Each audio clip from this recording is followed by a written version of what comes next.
All right, we'll go ahead and get started here.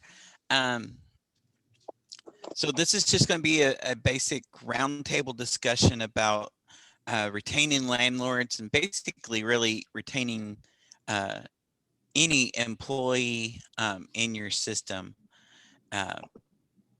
For those of y'all who I haven't gotten to introduce myself to, my name is Michael Bessie. I'm the event coordinator for Missouri NARO. I'm the behind the scenes guy that recruits speakers and sponsors and vendors and stuff like that. So I'm glad to kind of change my role a little bit today.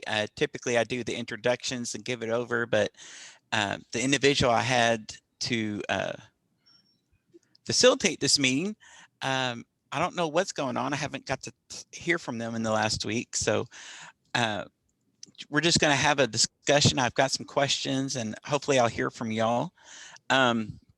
Basically, let's just kind of kick the ball rolling with what about this session made you choose it amongst the others?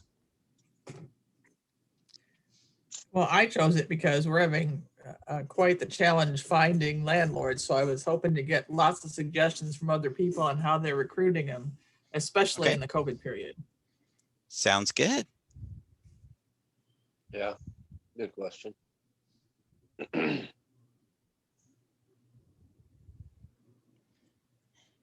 Anyone else, something that kind of your goal from what you want to get out of the session?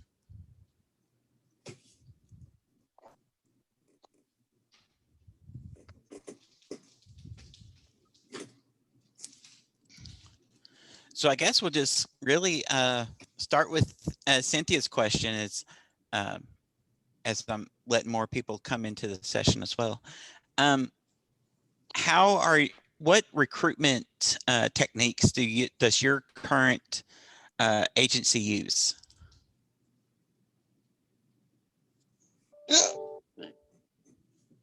Go ahead, Terry.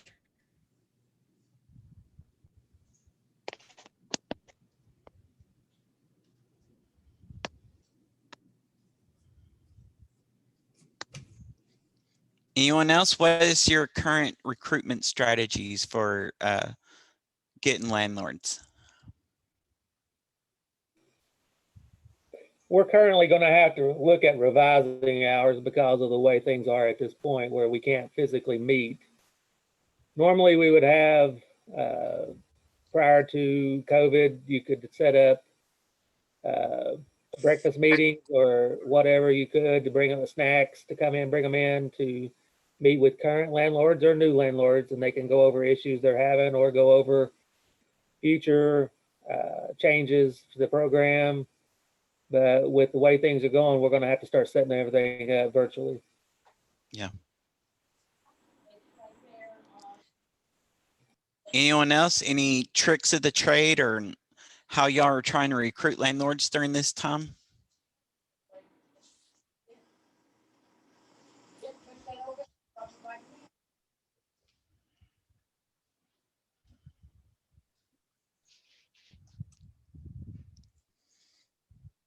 Patty, any words of wisdom?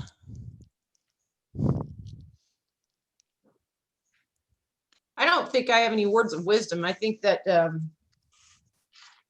it's really hard to get good landlords who don't mind being told what they need to do to maintain their properties. Sometimes it's not landlords that we really want to retain. Yeah. I know our community is getting another tax credit. Developers coming in and building some income-based housing here in town, and it's for families, which is going to be a great resource for our Section 8 families. And I think if I were to give any advice, I would say that executive directors need to really maintain strong relationships with their city officials, because when developers want to come into your community, you need to have a voice in what type of housing is needed. For instance, they have argued for years that our community needed more senior housing. but the developers, you know, they hire these people, these consultants who do needs assessments, and they don't ever talk to me. So I don't really know where they get their information. So we have more senior housing than we can utilize. And so, and you know, I went before the city council and said, you know, advocated for family housing. And so now they put me on committees and, you know, all that stuff. And so we're finally getting some family housing units that are going to be built here, which is good news for our Section 8 clients. And I know a lot of people are concerned that that kind of an issue creates competition for our public housing units. But for those of us who also administer Section 8 programs, they're just a great resource.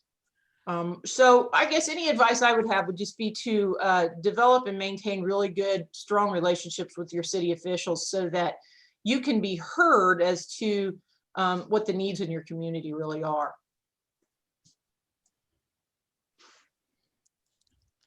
Carl, do you have any pearls of wisdom for us in this regard?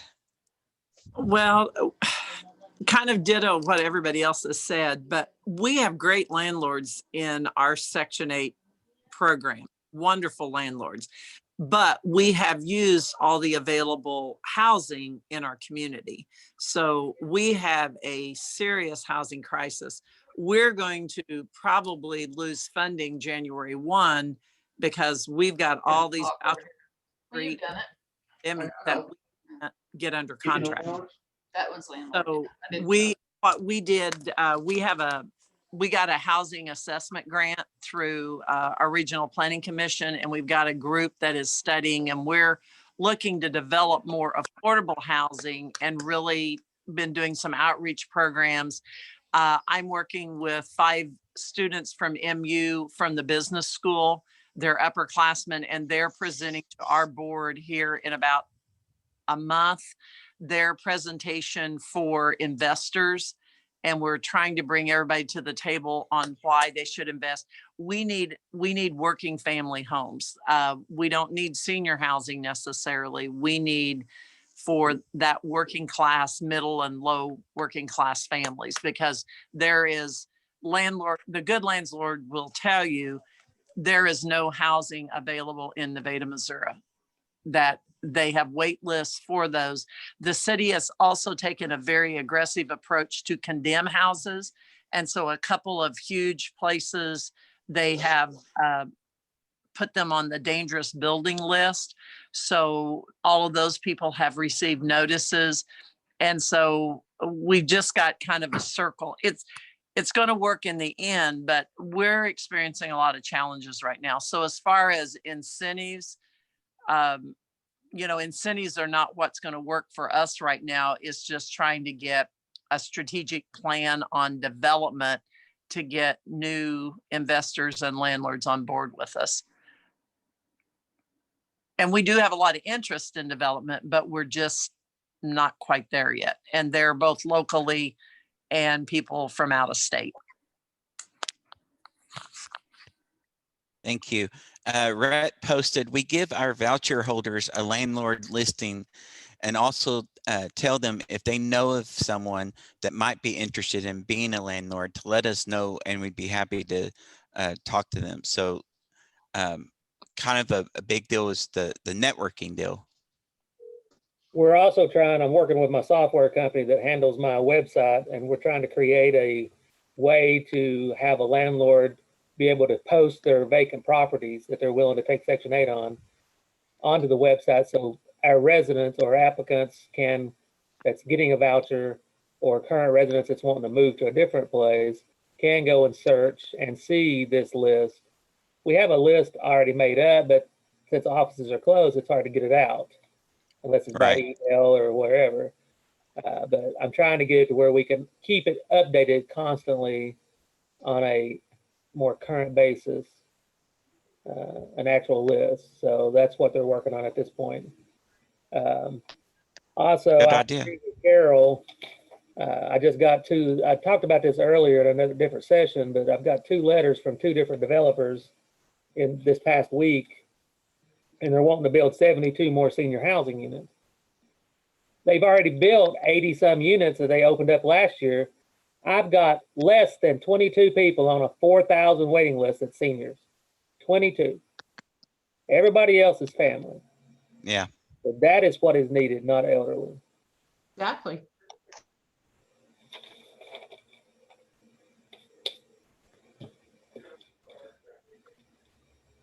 Anyone else? You know, one of the unique challenges that our community faces, and every community, it's not the same. It's, you know, Carol talks a lot about cookie cutter approaches, and when you talk about retaining landlords or landlord outreach or any of those things, we live in a community that is all about education. We have a state university, we have a community college, we have a dental school, a medical school, and our local landlords will build property. They'll build apartment units all over town specifically for the higher education participants. And they don't want to rent to, not just to our families who are on our programs, but to any families. They want, unless that's a young family who's a med student. Right. That's where the money's at, and it's all about the money. And that's our biggest challenge, because then we can't house families. Right. That is definitely a challenge. Christy, Renee, either one of y'all have something you would like to kind of bounce around and pick some brains? Heather?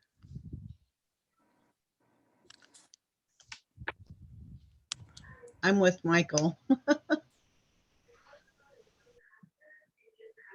Yeah.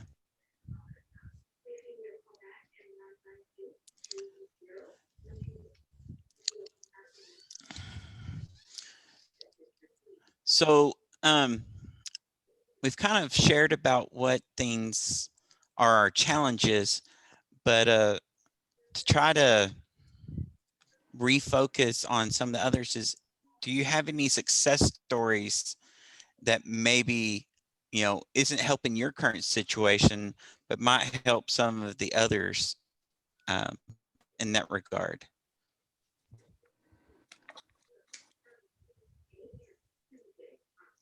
I mean, I really like Michael's idea of making sure of posting available listings on the website. I mean, that's the modern way nowadays of finding out anything, is the online postings, Zillow, all kinds of stuff. So has there been any other things that you're trying that you're still waiting to see results, or maybe seeing good results, or please don't try this, we've tried it and it didn't work type of things? We have a very, very active habitat group in our town. I mean, they do probably 5 or 6 houses a year. And I have a lot of friends who are very active in it who are also landlords, and I cannot convince them to go to the voucher program. And I can't get a straight answer from them as to why not. You know, I said, you don't get any worse tenants than you get anywhere else because you use the same screening tools you've always used. So if you are happy with the way you recruit people, you use the same thing and just accept a voucher, but I cannot talk them into doing it. So I don't know what that is. And I don't know if having the habitat, they feel like they've done their part for low income, and so they're not going to look at low income people on their own properties. I don't know. So would you say that there's a stigma against this type of housing? Well, there's certainly a fear that if someone has a voucher, they're going to destroy your property. I mean, I don't know where that comes from, but but we hear that periodically. Or I've gone to webinars or meetings where people talk about, landlords say they don't want to deal with all the paperwork, but I do not see that we have an exorbitant amount of paperwork. So I don't think that that's necessarily what's keeping people in Jeff City. So that's pretty much just an excuse to kind of cop out type of deal is what you're saying. And Michael, I would say some of it is, I know here, and we're all, most of us, except for Michael and probably Cynthia and bigger, in smaller communities, it's the stigma of federal bureaucracy. of the federal paper, and because they don't understand. I know we aggressively invite and have meetings with our local officials. We invite the landlords in, potential landlords, realtors, and we really work with our 5-county board of realtors. That's helped us with getting that stigma that Cynthia's talking about away. But if they've ever had any experience, and we have another voucher provider from another agency that issues vouchers within our city limits, which hurts our program. And if Right. they painted by that agency, it really takes a lot of rebuilding of trust and respect. But once we get landlords on board and we show them that we are not just the advocate for the tenant, but we advocate for you for violations and to help you protect and do that training of making sure you've got a concrete lease, making sure you've got in your lease, if you do housekeeping inspections and the documentations to write them up.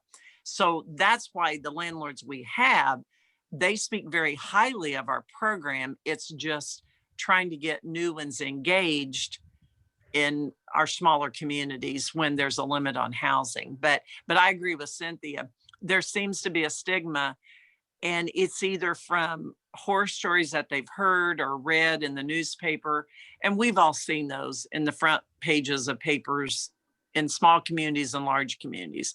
And sometimes it's specific to the Section 8 program. But I think a lot of it goes back to we've got to better educate people that own property and why this is a guaranteed fair market rent payment you're going to get every month, and we're going to help you make that tenant pay their portion. Yeah.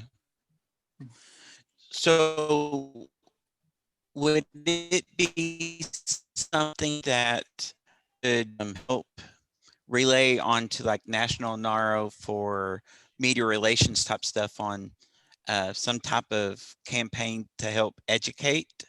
Or I'm sorry, I'm trying to think out of the box type of deal. What would be the type of tools that help defeat the stigma? I think if they could do some sort of advertising campaign similar to the discriminatory campaign. Somebody mentioned it earlier today, I think, in fact. But if they could do some sort of campaign about the benefits and the needs of the families, you know, and things like that, I think that would be really helpful, because I think those commercials that addressed discrimination caught people's attention. Uh-huh. They were good. They Okay. were. Good. And I think we're dealing with that history of the past. And I can speak for this agency. Slum landlords owned the Section 8 program here for years, and they got rich off of it. Yes. And for 14 years since I've been here, we've had to rebuild that program, because that's the image the community had, and that's the image other property owners had. And I don't think that's unique just to Nevada. It's not. But that's not the same program that all of us run now at all.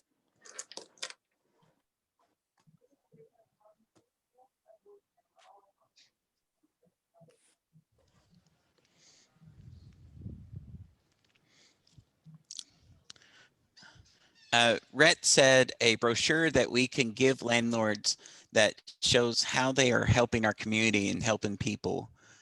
We also struggle with people in our city hall thinking that it is a slumlord type of project. So basically, a re-imaging campaign is really could possibly help with this situation. Right. Yes. Okay.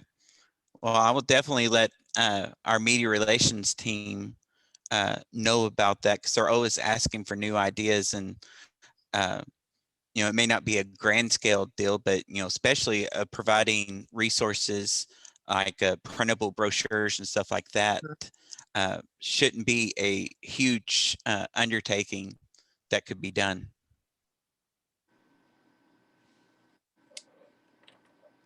Agree. Any other ideas? you know, I truly believe that education has to do with a lot of this. Um, you know, my background is not housing, and there's not actually even a program here in our town even. Uh, so when I came to board, my family didn't know exactly who I was working for and what I was doing, until actually COVID happened. And then there was all this legislation talk about housing and this and that. And the, you know, the situation became real once it became something that people were talking about. So first of all, thank you for what you do behind the scenes that no one knows to thank you for. That's one of the things that I know a lot of y'all don't hear enough is thank you. You hear more complaints than you do compliments, but trust us, those of us on the flip side do appreciate everything you do. Um, so what do you think is keeping the good landlords from staying?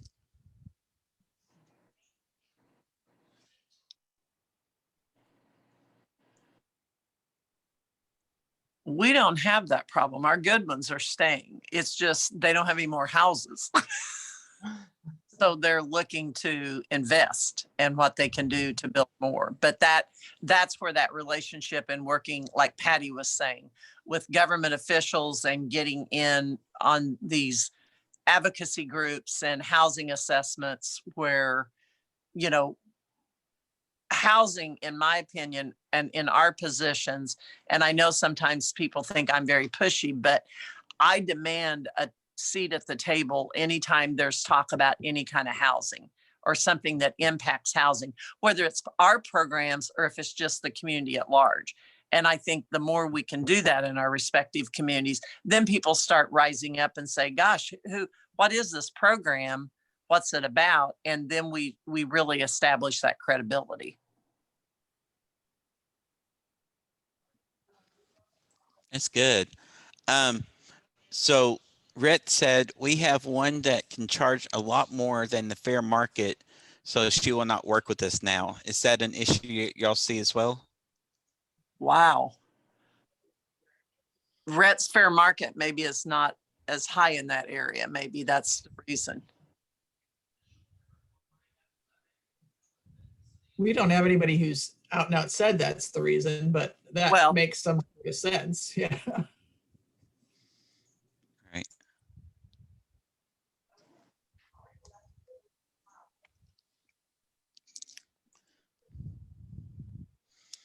We have landlords that are really good to work with, but they're the ones with the units that, well, in our community, they've taken old houses and divided them up into apartments. Yeah. Just old and outdated. They're not, and they, when they pass an inspection, it is the minimum of the inspection that they pass. You know, they're just outdated, and anything else is just isn't affordable.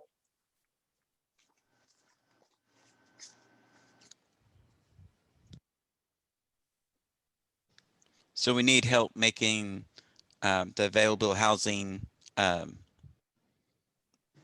up to date as well. Yeah, I think so. I think if there could be an incentive for these property owners who own these old rundown places that they're just putting Band-Aids on to get them to pass the inspection and rent, they're great to work with. But if there was some sort of an incentive for them to tear down those properties and rebuild, I mean, of course, there's tax credits, but those are private landlords too. They're not developers. So I don't know what Right. the answer to that is, but it seems like there ought to be some incentive. and Patty, I know that's what we're looking at with our group, working with the city and the county, is housing, is looking at some incentives to do that. And what we're seeing is once the city's gotten very aggressive with meeting them being brought up to code, those property owners are more likely to put the place on open market and somebody's buying those up, demoing it, and then building new. And that's kind of what we're seeing from a cooperative effort of the whole community. And the city's given some incentives there with sewer hookups, water hookups, that type stuff, on how they can make it more doable and user friendly for that investment, for that tax base. Okay. But a large part of our rental property is owned by mom and pops. When the tornado went through, they discovered that there was this whole one block and it was almost entirely rental, and it was smaller, older homes. And when mom and dad died, the kids didn't want to sell it because they knew they could rent it. And so they just rented it, but didn't really keep it up. We had a couple of vouchers over there, but not that many. And then the tornado went through and a lot of the families didn't have it insured enough. And so they just walked away from the properties. Wow. Yeah. And that's where that community development piece of how we get in for those opportunity areas and get a hold of those for development. Right. There's no easy answer, is there? Not never to the big questions. In every community, you know, there's an overall picture, but every community, I mean, the dynamics are a little bit different with what everybody deals with. But I agree, from a national marketing promotional about positive branding and imaging, we need to rebrand the Section 8 program a little bit from that stigma. And and have that consistent message. I mean, all of us can try to rebrand in our respective areas, but we all need to be having the same message and the same information. So when people hear it, it's kind of like, you know, those Super Bowl commercials, when they see them, people remember those. Right. So And if I'm not Nara could just get a Super Bowl, you know, if Nara could just get a Super Bowl message for us, that'd be really good. Hey, that would be. I wonder how we can make that happen. We better get those realtors on boards and developers with us, because they're the ones with the money. Oh. Right. We need them to foot the bill. Right. Oh. Thanks, Brett, for Christy, agreeing. Renee, Terry.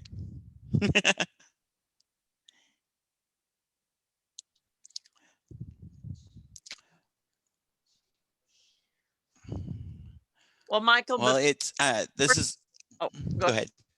I was going to say, before You're- I have to leave, I've got another board meeting I have to go to here in a few minutes, but I just want to reach out and with everyone, and we need to do it more with the entire group, but to thank you. You've come on board, and for somebody that has no background with us, but you have been amazing. And I know I haven't met you in person, Thank you. but for telling us, you guys are going to love this guy. Even Woody. But you have been. It's just like part of the team and part of the family as well. Thank you. So, but you've done an excellent job. I appreciate everything that you're doing. Well, thank you very much. I appreciate it. I've really enjoyed it. I've actually been on the team now a year and a half, and I have learned a lot in that time, and was very thankful for my background with computers to bring on the virtual So are we. aspect since March.